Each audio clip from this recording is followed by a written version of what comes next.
Who would have thought trolls would be the ones to change the world?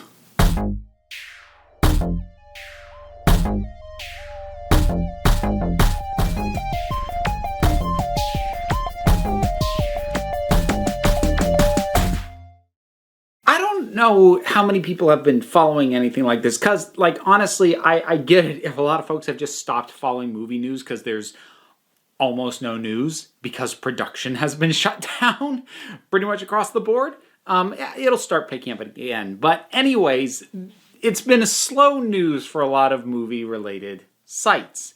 However, I still go and I still check things, and I have been following some wrinkles that have been spawned out of the release of Trolls World Tour. Now, the thing is, what I'm about to talk about, I'm going to be using Trolls World Tour basically as the catalyst for everything going on and a leaping off point to talk about this. This situation was not created by this movie, but it may well become a tipping point or a milestone in things changing in a big way. So, Trolls World Tour was originally supposed to come out theatrically. However, we all know what happened. We don't need to dwell on it. It's still ongoing. All that happened, and movie theaters were pretty much all closed down. Now, a lot of major film releases were simply put off and delayed. All sorts of stuff got pushed back months or even a year, to be released in theaters at a later date. Trolls did something different. What Universal decided to do with Trolls was to skip theatrical, go direct to video on demand at a $20 price point. So that was their tactic, basically saying, we're not going to delay, we want to release this in this format. Now, doing that in and of itself, nobody was raising a massive stink about it. And I say nobody, I mean other companies. We'll fill in some gaps as we go. Because at the time it was like, look, it's extraordinary circumstances. You're choosing to do this thing that is outside the normal way that this would normally be done. Okay. But then that went so well, that release. And even though there's now like some disagreement as to whether or not the film is actually profitable, but I mean, Hollywood accounting, who knows what films are profitable and by what margin. But in any case, the simple fact is, studios like Universal keep a much higher percentage of the take on video-on-demand releases than they do theatrical. It varies on a film-by-film basis, as does basically anything, but rule of thumb, studios get about 50% of the take on a theatrical release. Video-on-demand, like what they did with Trolls, they get about 80%. Now, again, exact numbers will vary, but there is no question that the studio gets a higher percentage of video on demand. And with that release having been so successful, Universal basically made the mistake of opening their mouths and saying, in the future we'll probably look at alternating between video on demand release and theatrical, or maybe we'll shorten the window from one to the other. We're going to look into it. This went well for us. Well, that set off a bit of a domino effect. Because after that, I think initially it was AMC and then it was Regal, or it might have been the other way around. But at this point, the two biggest theatrical chains in the country have said, if you do this, we will not exhibit films released by you. We will not show Universal films in our theaters. So battle lines are getting drawn here. Now, there is context for this. This isn't coming out of nowhere, because the theatrical experience is kind of, I don't want to say it's been in danger, but it's been in an uncertain place, or at least it has had an uncertain future for a little while, and that's largely because of streaming. Now, the thing is, up to this point, for the most part, when it comes to the battle between theaters and streaming services, most major film studios, if they had picked a side, were leaning in favor of the theatrical model. But this was kind of the first time that a major studio vocalized, saying, maybe we'll go the other direction. So in some ways, this was seen as, this is probably part of what prompted such a harsh reaction from the theater chains, because it probably felt to them a little bit like a stab in the back when they're in a very vulnerable position, because pretty much all their entire businesses are shut down right now. Hey everybody, it's Nathaniel while editing. So there was something I meant to talk about but didn't. I'm going to add in real quick. There's an additional wrinkle in all of this, and that is the stars involved. Some standard contracts, particularly for things like animation, have the residuals for the actors largely dependent on the theatrical run. So in the case of Trolls World Tour, Anna Kendrick and Justin Timberlake are now not going to see the returns they would have expected for the size of the opening the film had on digital. And there was even talk of lawsuits being filed because of that. So the question now becomes, what's going to happen going forward with theatrical distribution? Because things are heating up, and the longer this goes on in more areas, the harder it's going to be. Now, first off, just the fact that these places are closed makes everything harder, because, they're not bringing in business because they can't sell tickets and cram people into theaters, but they've still got taxes on their property. They still have some degree of employees on the payroll, even if it's only the bookkeepers at the head office. They still have expenses that need to be paid, but they're not bringing in any revenue. Now, that is certainly not a situation unique to movie theaters right now. That is a problem that a lot of businesses are going through right now. So don't by any means think I'm being like, ooh, boo-hoo, the poor theater chain owners. Like, no, everybody's getting hit by this, but this is just the narrow window that I'm talking about today. So the question is, what is this going to look like going forward as these places start to open up again, as they are able to exhibit again? And honestly, initially, probably not in the numbers that they're used to, because with the way a lot of states are looking at reopening in a sort of rolling fashion, what we're probably looking at is theaters will be allowed to open, but only be able to sell at maybe a third capacity, so that there's 2 empty seats between each occupied seats to maintain proper social distancing, something of that nature. Stagger people out where they can sit, but to do that, you can't sell as many tickets. So there's a potential for a continual bleed of funds, and if something like that happens, then even as movie theaters start to reopen, it's in the interest of the studios to hold off their major releases until they can have full theaters again, until that's allowable and safe.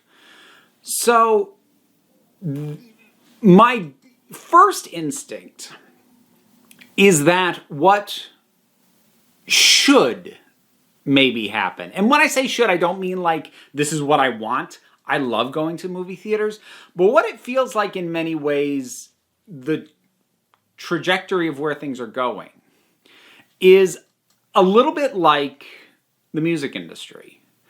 Because when digital came around, the music industry initially fought it tooth and nail, eventually started making use of it, and it did okay by them as, the record labels and artists who were able to work the new system.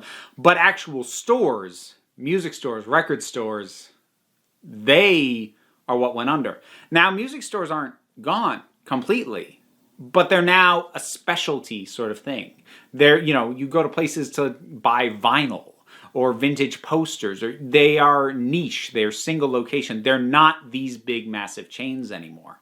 And I think that in a sort of naturally progressing of where things are headed in terms of digital and everything else, what would make sense is if theaters just became a little bit more of a niche product. And because there's always going to be people who want a theatrical experience. I want a theatrical experience. But there's a lot of things to consider beyond just whether or not you feel like being crammed into the movie theater for this. Especially with something like Trolls 2, that's a family film. So if you're going to look at taking the family, just say as numbers, 2 parents, 2 kids, that means you're paying $10 to $15 per person just to get them in the door. Then you got to buy snacks. You are looking at probably upwards of $100 to take, at all said and done, to take 4 people to see Trolls. Or you can spend $20 and see it at home. You can't really blame anyone who's looking at it with that kind of metric. Here's where things break down, though, for a comparison to something like music stores. The value of the theatrical experience is, in large part right now, it is weighted heavily in favor of this is where you see it first. And if there are fewer theaters, if it starts to become more of a niche thing, then studios are going to lose their incentive to have the window that currently exists between when the films go to the theaters and when they become available digitally. And that window is basically what most theaters, especially the big theater chains, live and die on. And there have been massive, repeated negotiations between the theater chains and the studios about that window, because obviously the studios want to narrow it and the chains want it for as long as possible, so they basically have the exclusive first run on these things. Now, the theater chains do have power in this because the doing well theatrically is huge. And it's Trolls World Tour is an odd thing because we're in a very unusual situation right now. We're in uncharted territory. But broadly speaking, most things that do really well digitally also did quite well theatrically. Not always, there are exceptions, but a strong theatrical run is usually going to get you a decent digital run. It's not too often that something bombs in the theater and then does really well digitally. And there's a feeling and a sense that the strong theatrical push is basically, that's your marketing end of it. And then when it gets released on digital, if you were to only do that and to skip the marketing, you're going to get lost in the shuffle because the visibility of a theatrical run is part of what gets people aware of it in a way that doesn't really happen in the digital space, because the digital space is honestly a lot more crowded. The number of studios that can afford to do a wide release of a theatrical film, now that Disney bought Fox, there aren't that many left.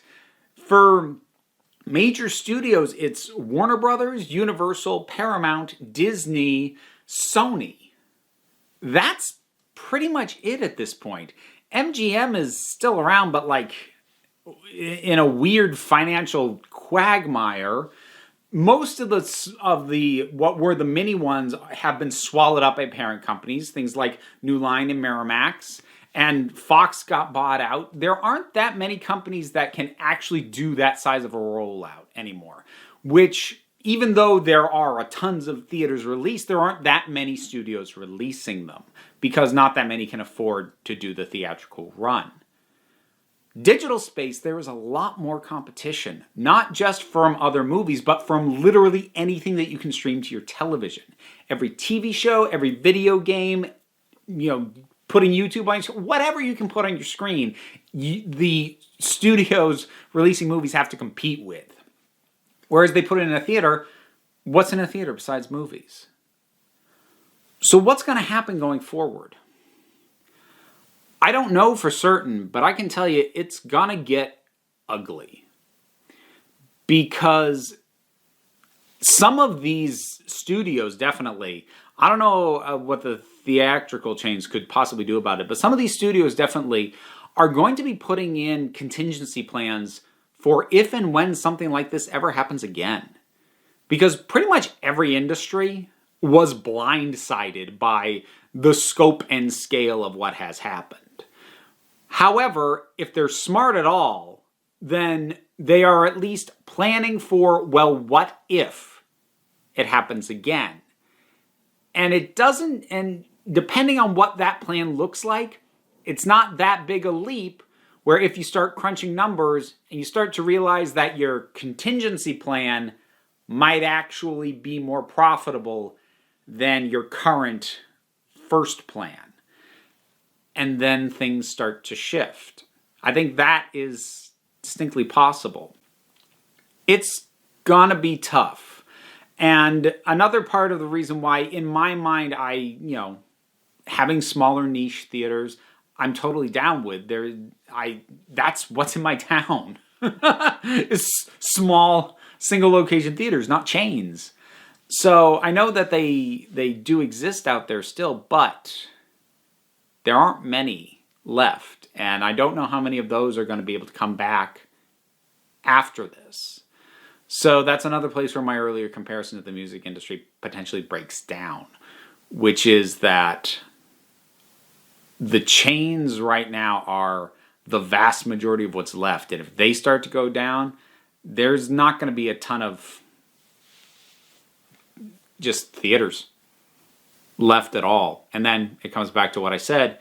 When there aren't that many, it's not worth it to the studios anymore to have that window. Maybe it's still worth doing the theatrical run, but having that gap, that window, and then you shorten the window and people go, I could go to the theater or I could wait a month and get it digital. And some people will. Some people always will. Some people will always want the theatrical experience. Some people will always want their music on vinyl. Some people will always want to buy a physical copy of a video game. But those people are not sufficient to sustain the model that exists right now. There weren't enough of those people to sustain music stores in the face of digital. We're seeing over time how physical release of video games, a lot of those things, places like GameStop, are struggling with everything going on and have been for a while. There are still people who want that product, but because the demand from investors and company owners and CEOs is continual growth, being a niche service, that doesn't get you that. I really do feel like things are going to shake up a lot in the next year for theatrical releases, and that may trickle down to an effect on film production. We may start to see fewer or less expensive films, because if the theatrical run gets dinged either because of these battle lines being drawn or because there's fewer places to exhibit them, that's a chunk of the expected revenue that's gone, and studios may not have the money to do as many hugely budgeted films anymore. Maybe it trickles down that way. It's hard to know, but this feels like the start of whatever's going to change. It feels like it's starting now, and I do honestly think that Trolls World Tour is going to get pointed at as like that. That was the point where the new direction was chosen. We'll see. That was random and rambly, but I needed to get my thoughts out on it. So, theatrical exhibition of films. Thoughts, whatever they are, drop something on down in the comments. Let's talk about it. I also did a review of Trolls World Tour. If you care at all, that's up on my secondary channel, Break Room of Geeks, and the usual stuff like subscribe, Patreon, etc. So, there's all that stuff to do, but you don't have to, because at the end of the day, you're the council. I'm just running the meetings. And until next time, this council is adjourned.